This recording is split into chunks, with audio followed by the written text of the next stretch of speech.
Educational creativity চ্যানেলে সকলকে স্বাগত। আপনারা জানেন সুপ্রিম কোর্টে আজ 20-22 মামলা ছিল। 20-22 মামলা কি? 11,765 যে নিয়োগ 2022 রিক্রুটমেন্টে 20-22 অনগোয়িং ব্যাচের মামলা ছিল, যেটি আমরা বর্তমান রিক্রুটমেন্টে 23-25 বলবো। সেই মামলার শুনানিতে কি কি হলো বিস্তারিত এই ভিডিওতে বলবো। আপনারা জানেন সুপ্রিম কোর্টে কোর্ট নাম্বার 6 এই মামলা ছিল। আইটেম ছিল 19, 19.1, 19.2, 19.3, 19.4, কিছু এমএ এবং কন্টেম্প ফাইল ছিল। তো প্রথমত আপনারা দেখেছেন পাটোয়ারি স্যার পিটিশনারদের পক্ষ থেকে উপস্থিত ছিলেন, এবং পাশেই আপনারা দেখেছিলেন মীনাক্ষী আরোরা ম্যাডামও ছিলেন। তো এই মামলা পাটোয়ারি স্যার প্রথমেই বলেন নাথিং ইজ ডান, কিছুই এখনো তারা করেনি। এগেইন কাম, আপনার কাছে আমরা পুনরায় এসেছি। কারণ আপনারা জানেন এর লাস্ট অর্ডার হয়েছিল 17ই সেপ্টেম্বর, এই মামলার অর্ডার হয়েছিল। সেই 17 সেপ্টেম্বর থেকে বলেছিল 6ই সেপ্টেম্বর মধ্যে এই অর্ডার, মানে 6 সপ্তাহের মধ্যে এই অর্ডার কমপ্লাই করার কথা বলা হয়েছিল, কিন্তু আমাদের পর্ষদ সেটা কমপ্লাই করেনি। কিসের জন্য, কি কারণে? ডিভিশন বেঞ্চের একটা বিষয় তো ছিল, তো সেই কারণে হয়তো বা অন্য অন্য কারণ থাকতে পারে। তখন পাটিয়ালি স্যার বলেন যে 17ই সেপ্টেম্বর অর্ডার ছিল, 6 সপ্তাহের মধ্যে আপনি অর্ডার কমপ্লাই করতে বলেছিলেন, কিন্তু ইতিমধ্যে 12 সপ্তাহ হয়ে গেছে, তারা অর্ডার কমপ্লাই করেননি।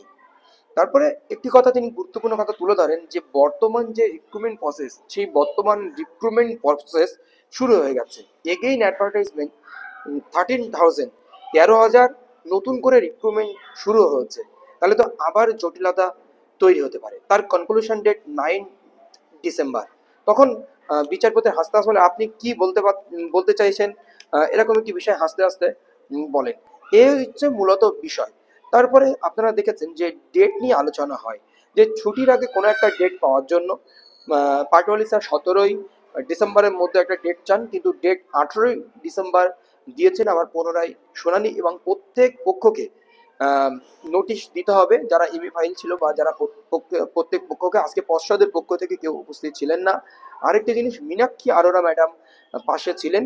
উনি 19.4 নম্বর আইটেম যেটি ছিলেন, তিনি তাদের মার্কস ডিসক্লোজ করা হচ্ছে, তারা সুযোগ পাবে কিনা, মেরিটের বিষয়, এই সমস্ত বিষয় আজ তুলে ধরেন। তো বিফোর ভ্যাকেশন ডেট দেন আবার একটি পুনরায় 18 তারিখ। পর্ষদের পক্ষে আজ কেউ ছিলেন না, আজকে মূলত এই বিষয় আনঅবজার্ভরা এখানে এমএ করেছিলেন, ওনাদের পক্ষ থেকে উপস্থিত ছিলেন। তো পর্ষদের সদিচ্ছার উপরে ডিপেন্ড করছে এই নিয়োগ কি হতে পারে, কারণ তারা আজ উপস্থিতই ছিলেন না কোর্ট সম্মুখে। তো তাদেরকে নোটিশ করা হবে, তাদের সবগুলো সমস্ত এমএ বা সমস্ত যে কন্টেম্পগুলো সেগুলো অ্যাডমিশন হলো, সমস্ত পক্ষকে নোটিশ করতে হবে, তারা যেন নেক্সট ডে হাজির থাকে। যেহেতু আজ শুনানি হতো, কিন্তু পর্ষদের পক্ষের জন্য বিস্তারিত শুনানি হননি। তো এবার পর্ষদের পক্ষ থেকে কি অভিযোগ উঠতে পারে?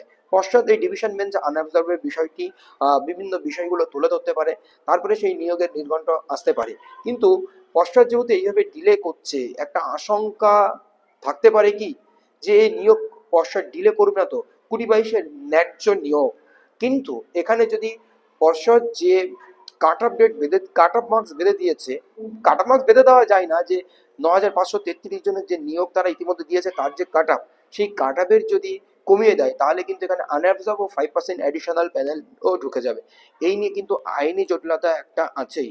এর আগে আপনাদের একটি খবর দিয়েছিলাম যে পর্ষদ এটা নিয়ে কি দ্বন্দ্বে রয়েছে, সেটা পর্ষদের লিগাল সেল ইতিমধ্যে কিন্তু আনঅ্যাবজর্বের ক্যান্ডিডেটের একাধিক বা দেখা করেছে তুলে ধরেছেন। তো আপনারা দেখেছেন যে কলকাতা হাইকোর্টে আজ দীপদেন্দু স্যার উপস্থিত ছিলেন, আপনারা স্ক্রিনে বিস্তারিত দেখতে পাচ্ছেন। উনি 20-22-এর পক্ষ থেকেই উপস্থিত ছিলেন, এবং দেখা যাক পরবর্তীতে কি হয়। অর্ডার কপি আসলে আরো বিস্তারিত জানতে পারবো। 18 তারিখ পরবর্তী মামলার শুনানি। এই পর্যন্তই আছে।